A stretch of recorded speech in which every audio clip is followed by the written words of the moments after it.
بسم اللہ الرحمن الرحیم۔ آج ہم جس مرض کے اوپر بات کریں گے وہ چور راستوں کے عادی ہونے کا ہے۔ دنیا کے اندر بہت سارے ضابطے ہوتے ہیں، دین کے ضابطے ہوتے ہیں، اخلاق کے ہوتے ہیں، قانون کے ہوتے ہیں، اور کچھ قدرت کے ضابطے بھی ہوتے ہیں۔ قدرت کے ضابطوں سے میری مراد یہ ہے کہ ایک پودے نے بیج لگائیں گے، پودا نکلے گا، اپنی عمر کے لحاظ سے وہ بڑا ہوگا، اپنے ٹائم پر وہ پھل دے گا، یہ ضابطہ ہے۔ ایک بچے نے پیدا ہونا ہے، بڑا ہونا ہے، اور جب اس کو عقل آنی ہے اسی وقت آنی ہے، جب اس کے دانت نکلنے ہیں اسی وقت نکلنے ہیں، یہ قدرت کے ضابطے ہیں۔ ان ضابطوں کو توڑنا نہیں چاہیے۔ کوئی آدمی اگر یہ چاہے کہ اس کا پودا، اس کی فصل آج لگائے اور صبح اگائے تو وہ قدرت کے ضابطوں سے لڑنا چاہتا ہے۔ قدرت کے ضابطے تو شاید ہم نہیں توڑ سکتے، وہ کچھ نہ کچھ تیزی کر ہی لیتے ہیں، جیسے بعض مرغیوں میں ہم جلدی پال لیتے ہیں لیکن اس کے اثرات بھی پھر ہوتے ہیں۔ تو قدرت کے ضابطے ہوں، اخلاق کے ضابطے ہوں، قانون کے ضابطے ہوں، ان کو ہمیں اپنانا پڑتا ہے، ان کو چھوڑ نہیں سکتے۔ اگر چھوڑیں گے تو ہم ناجائز کام کریں گے، غلط کام کریں گے، فطرت سے ہٹا ہوا کام کریں گے۔ اس لیے ہمیں پوری توجہ کے ساتھ ہر چیز کا ضابطہ دیکھ کر آگے بڑھنا ہے کہ جتنے ضابطے ہیں وہ ہم ان کا خیال کرتے ہوئے چلیں۔ میں جن ضابطوں کی آج بات کرنے چاہ رہا ہوں وہ اخلاقی اور قانون کے ضابطے ہیں۔ ہم ان ضابطوں کو توڑ کر اپنا کام کرواتے ہیں۔ کام جائز ہو یا ناجائز ہو، ان دونوں میں ایک رکاوٹ ہوتی ہے، وہ اخلاقی ضابطوں کی ہوتی ہے اور قانونی ضابطوں کی ہوتی ہے۔ مثلا میں نے گھر بھی بنانا ہے تو اس کے اوپر کچھ پابندیاں لگی ہوں گی، کس علاقے میں گھر بنا سکتا ہوں، کتنا بنا سکتا ہوں، کتنا اونچا جا سکتا ہوں، کھڑکیاں کیسے رکھنی ہیں، صحن کتنا رکھنا ہے، اس طرح کی پابندیاں ہوتی ہیں۔ یہ پابندیاں قانونی ضابطے کی ہیں۔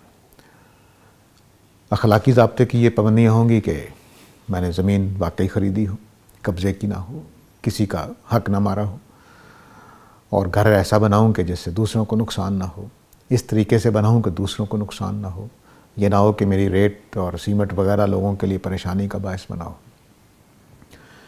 تو یہ سارا کچھ جو ہے وہ ہمیں اس کا خیال رکھنا ہوتا ہے۔ اگر کوئی آدمی ان ضابطوں کے مطابق زندگی گزارے اور ان ضابطوں کے مطابق سارے کام کرے تو وہ صحیح فطری طور پر صالح آدمی ہے، فٹ آدمی ہے، بہترین آدمی ہے، معاشرے کے اعتبار سے بھی، سماج کے اعتبار سے بھی، گھرانے کے اعتبار سے بھی۔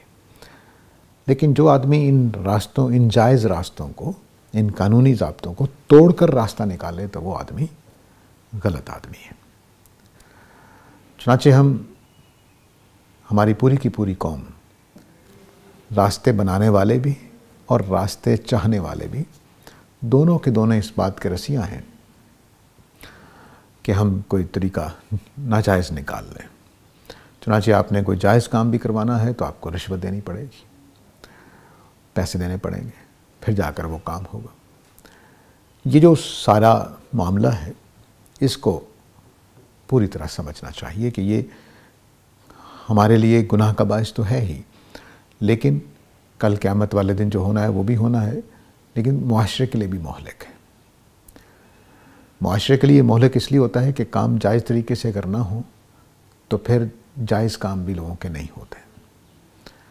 جب ہر کام رشوت سے ہی ہونا ہے تو ایک غریب آدمی کا کام رکا رہے گا جو رشوت نہیں دے سکتا، یا ایک دیانتدار کا کام رکا رہے گا جو رشوت نہیں دینا چاہتا۔ اس سے معاشرے کا جو عمل ہے، جتنے بھی کام ہونے ہیں وہ رک جاتے ہیں، وہ ہر جگہ رکاوٹ پڑے گی۔ جب ہر جگہ رکاوٹ بنے گی تو کام ڈیلے ہوتے چلے جائیں گے، تو جو کام آج ہونا چاہیے تھا وہ آج نہیں ہو سکے گا۔ وہ ہو سکتا ہے کہ ہفتہ، سال ڈیلے ہو جائے، جس کے نتیجے میں پوری قوم کو بھگتنا پڑے گا کہ اس کے نقصانات کیا ہیں۔ آج کی جو سیاست ہمارے ملک میں چل رہی ہے پچھلے 10-20 سال سے، اس کا آپ اچھی طرح سے جائزہ لے سکتے ہیں، اور جو اس وقت ہے اس کو بھی دیکھ سکتے ہیں کہ کس طرح سے نتائج نکلتے ہیں۔ جب ایک کام ڈیلے ہوتا ہے تو اس کے نتائج کیا نکلتے ہیں، 2 کام ہوتے ہیں تو اس کا کیا نتیجہ نکلتا ہے، اور جب پیسہ اس طرح سے ناجائز ہاتھوں میں جاتا ہے اور چور راستوں پہ استعمال ہوتا ہے تو حکومت غریب ہوتی چلی جاتی ہے، افراد امیر ہوتے چلے جاتے ہیں۔ پاکستان کی یہ بدقسمتی ہے کہ پاکستان غریب ملک ہے لیکن اس کے عوام کافی امیر ہیں۔ تو وجہ اس کی یہی ہے کہ چور راستے ہیں۔ ہمارے ملک کا خزانہ دراصل سمجھ لیجئے کہ سوراخوں والا خزانہ ہے، جس میں سے پیسے عوام کے اوپر، کچھ لوگوں کے اوپر، ساری عوام پر نہیں، گرتے رہتے ہیں، اور جن کے پاس چور راستوں کی کنجیاں ہوتی ہیں وہ امیر سے امیر ہوتے چلے جاتے ہیں، اور جو پیسہ عوام تک جانا ہوتا ہے وہ نہیں پہنچ پاتا، جو سہولتیں عوام تک جانی ہوتی ہیں۔ چنانچہ ہمارے ہاں اس چور بازاری کی وجہ سے کوئی سڑک اچھی نہیں بنے گی، کوئی شاہراہ اچھی نہیں بنے گی، راستے اچھے نہیں بنیں گے، کالونی جو سرکار بناتی ہے اچھی نہیں بنے گی۔ نتیجہ کیا نکلتا ہے کہ ہر جگہ خرابی ہوتی ہے، ہر جگہ خرابی ہوتی ہے۔ تو ہمیں پوری کی پوری قوم کو اس مسئلے پہ بڑی توجہ کے ساتھ کام کرنا ہے اور اپنے آپ سے آغاز کرنا ہے کہ میں نے آج کے بعد سے نہ کسی اخلاقی ضابطے کو توڑنا ہے، نہ قانون کو توڑنا ہے، اور اس پر عمل کرنا ہے۔ کوئی بات نہیں، نقصان ہوتا ہے تو ہو جائے۔ جب ایک چراغ جلے گا تو اس کے نتیجے میں اور بھی چراغ جلنے کا امکان ہوتا ہے۔ جب سارے چراغ بجھے ہوئے ہوتے ہیں تو کسی اور چراغ کے جلنے کی توقع نہیں ہوتی۔ اور یہ جو چراغ میں جلنے کی بات کر رہا ہوں، ان کو پوری طاقت سے ساتھ جلنا چاہیے، پوری روشنی دینی چاہیے، تاکہ دوسرے چراغوں میں بھی ہمت پیدا ہو اور ان کے اندر بھی جلنے کا جذبہ بیدار ہو۔ تو یہ جو چور راستے ہیں یہ میری قوم کو دیمک کی طرح کھاتے چلے جا رہے ہیں۔ کوئی دن نہیں آتا کہ اس میں مزید اضافہ ہو جاتا ہے۔ جب ایک جگہ دیمک لگ جاتے ہیں تو پھر وہ بڑھتے چلے جاتے ہیں، بڑھتے چلے جاتے ہیں، یہاں تک کہ وہاں کی ہر چیز ختم ہو جاتی ہے۔ تو اپنے ملک کا بھی یہی حال ہے، بلکہ مجھے ایسا لگ رہا ہے کہ جیسے اب تھوڑا ہی حصہ رہ گیا ہے جو دیمکوں کے کھانے سے بچا ہوا ہے، باقی سب کھا چکے ہوئے ہیں۔ اس کی بنیاد صرف ایک ہی ہے کہ میں نے چور راستے نکالنے ہیں، میں نے غلط طریقوں سے کام کروانے ہیں، اور ان غلط طریقوں میں صرف رشوت نہیں ہے، صرف بے ایمانی نہیں ہے، بلکہ اثر و رسوخ بھی ہے۔ بہت سارے کام ہم اثر و رسوخ سے کرواتے ہیں۔ میں بڑا افسر ہوں، میرا کام ہو جائے گا، میں بڑی پوسٹ پہ ہوں، میرا کام ہو جائے گا۔ یہ بھی اسی طرح کا چور راستہ ہے، یہ بھی جائز راستہ نہیں ہے۔ تو خواہ رشوت ہو، خواہ سفارش ہو، خواہ اثر و رسوخ ہو، یہ ساری کی ساری چیزیں چور راستے ہیں۔ تو پیسہ دے کر، سفارش کروا کر یا اثر و رسوخ استعمال کر کے، طاقت استعمال کر کے ہم جب کام کرتے ہیں تو وہ ناجائز راستہ بناتے ہیں اور ناجائز کاموں کی بنیاد رکھ دیتے ہیں۔ نبی کریم صلی اللہ علیہ وسلم نے یہ فرمایا ہے کہ جس نے بری روایت قائم کی، وہ سارے لوگ جو اس پر چلیں گے بعد میں، وہ اس کے کھاتے میں پڑے گی، اور جو اس روش میں آج بنیاد ڈال رہا ہے، ہر روز آنے والا آدمی بنیاد ڈالتا ہے۔ اگر آج ہم فیصلہ کر لیں تو ساری کی ساری قوم مل کر، تو میرا خیال ہے کہ جلدی ہی یہ راستے بند ہو جائیں گے۔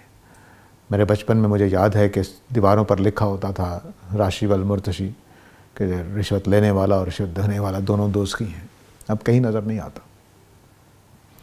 تو اس طرح کا سبق بھی یاد کروانے کی کوشش کرنا، یہ بھی ایک اچھی چیز ہے، اس کو بھی یاد کروانا چاہیے، کیونکہ یہ سفارش کرنا، اپنے اثر رسوخ استعمال کرنا اور پیسے دے کر کام کروانا، یہ تینوں کے تینوں خواہ آپ جائز کام کروا رہے ہو، اپنا حق لے رہے ہو، تب بھی ناجائز کام کروانے میں تو بالکل ہی وہ کام بھی ناجائز، اور اس کے اوپر یہ تین راستے جو اختیار کی وہ بھی ناجائز، وہ تو ڈبل جرم ہو جائے گا۔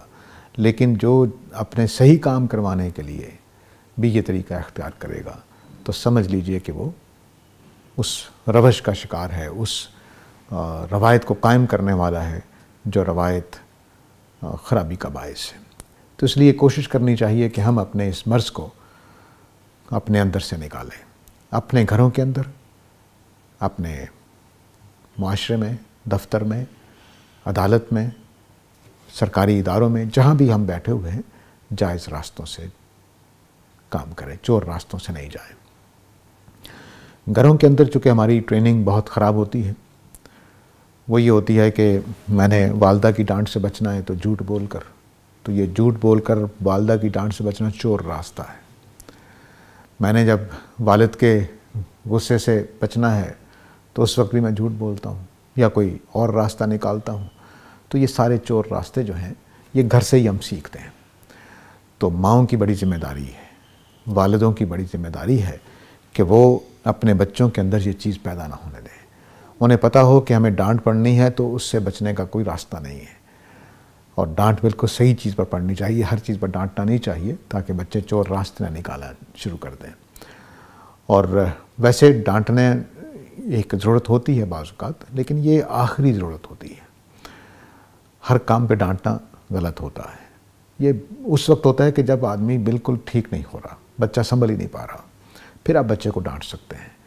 لیکن اگر سمجھانے کا عمل کیا جائے, سجیسٹ کرنے کا عمل کیا جائے, راستے دکھانے کا عمل کیا جائے کہ ایسے کر لو ایسے کر لو, تو یہ زیادہ مفید ہوتا ہے بجائے ڈانٹنے کے.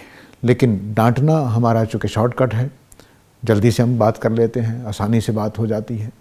سوچنے کے لیے, سمجھانے کے لیے سوچنا پڑتا ہے, وقت دینا پڑتا ہے. اس لیے پھر ہم سمجھاتے نہیں ہیں بلکہ ہم ڈانٹتے ہیں. تو ڈانٹنے سے بچوں کے اندر ایک خوف پیدا ہوتا ہے. اس خوف کے نتیجے میں ان کے اندر یہ جذبہ پیدا ہوتا ہے کہ اب میں اس ڈانٹ سے بچ جاؤں, مار پڑنی ہے اس سے بچ جاؤں. تو وہ پھر اب چور راستے نکالتا ہے. ان چور راستوں میں سب سے آسان راستہ جھوٹ بولنا ہے, سب سے آسان راستہ. اور دفتروں میں پھر جب یہ جاتا ہے, اسکول میں جب جاتا ہے تو وہاں بھی جھوٹ بولتا ہے. ہوم ورک کیا ہوگا, نہیں جی اس لیے نہیں کیا کہ میں بیمار ہو گیا تھا, جی میری والدہ کو ایسا ہو گیا تھا, والد کو ایسا ہو گیا تھا.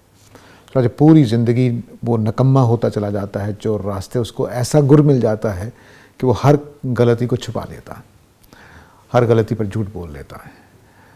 تو وہیں سے ہماری ٹریننگ شروع ہو جاتی ہے. والد صاحب کو کوئی ملنے والا آتا ہے تو وہ چور راستہ نکالتے ہیں کہ کہہ دو بھی گھر نہیں ہے. تو یہ ہم خود ٹرین کرتے ہیں اگلی نسلوں کو. حالانکہ یہ پیغام دینا زیادہ بہتر ہے کہ والد صاحب اس وقت آپ سے نہیں مل سکتے. قرآن نے اس کی اجازت دی ہے کہ آپ آنے والے کو کہہ دیں کہ بھئی اس وقت میں نہیں مل سکتا, آپ ذرا ٹھہر کے آ جائیں. تو یہ ہمیں اپنے اوپر پوری طرح سے غور و خوض کرنا ہے, چیزوں کا جائزہ لینا ہے. یہ مرض بہت سنگین مرض ہے, بہت سنگین مرض ہے. اس کے نتائج دنیا آخرت ہر جگہ پہ مہلک ہیں. تو اس لیے ہمیں چور راستوں کی بجائے ہر موقع پر, جب بھی ڈانٹ سے بچنے سے لے کر اپنا کام کروانے تک, ہمیں پوری دانائی کے ساتھ اس چیز کو اپنانا ہے کہ ہم دیانتداری سے صحیح راستہ, جائز راستہ اختیار کریں, جو اخلاقی طور پر بھی ٹھیک ہو, قدرتی طور پر بھی ٹھیک ہو, اور سماجی اور تہذیبی اعتبار سے بھی ٹھیک ہو. اس کے ساتھ اجازت چاہوں گا. وآخر دعوانا ان الحمد للہ رب العالمین.